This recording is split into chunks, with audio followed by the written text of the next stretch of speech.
you have done. Earlier, you guys talked about, Milena called it a wider curriculum. We talked about language services other than translation and I guess interpretation. Can you talk a little bit about what other services linguists can offer?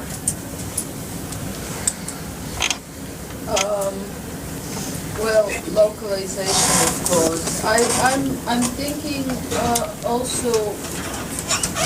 Well,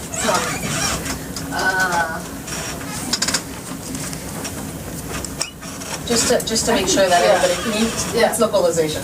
Just for everybody there, just in case people don't know. Localization is the translation of software and websites.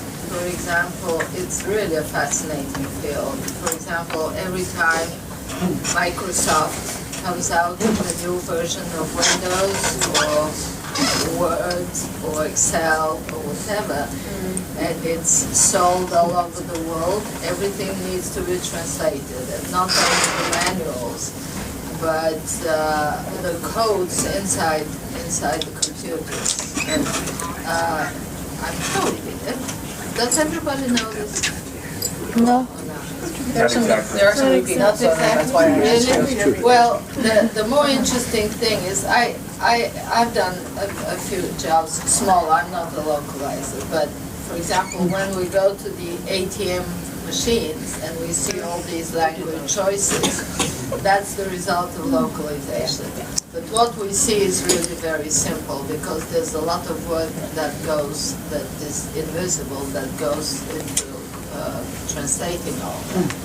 The fascinating part for me is that the difficult part is that you actually translate single words or strings of words that are not sentences, and that depending on the language, English is difficult because there are no morphological markers. So sometimes you don't know if the word is a noun, a verb, an adjective, or whatever. So you really have to think about where it might fit in the whole thing and what it might mean in order to translate it into another language. So it's like a game. It's actually quite interesting. I would call it a linguistic stretch because really it's very disjointed, and as if you're a pure linguist, it may rattle you a little bit at the beginning, but you can get used to it.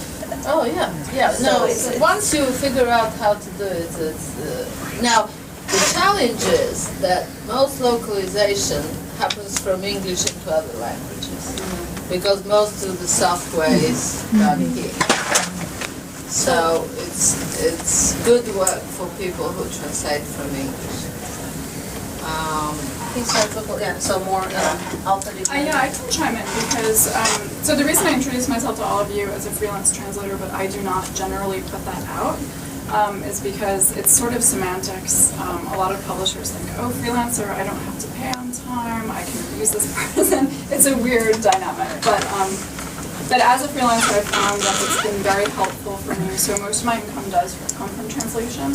I certainly supplement that with editing, proofreading, and the editing, editing something that has already been translated is a skill in and of itself.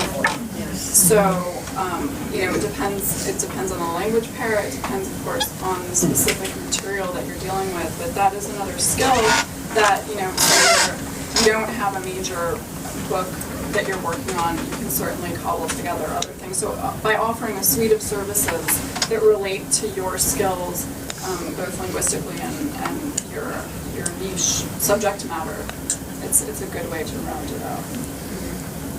I also found a lot of work in transcribing. I do a lot from German to English, so I listen to one tape, write it, and sometimes they even want the translation. Subtitling. Yes, That's fun. Or if you have, I know the old German handwriting, so I get a lot of letters that people can decipher. Yeah. If you specialize in something, you should capitalize on that. Always. Maybe even desktop publishing. Yeah, exactly. Yeah, exactly. DTPQA, all that good stuff.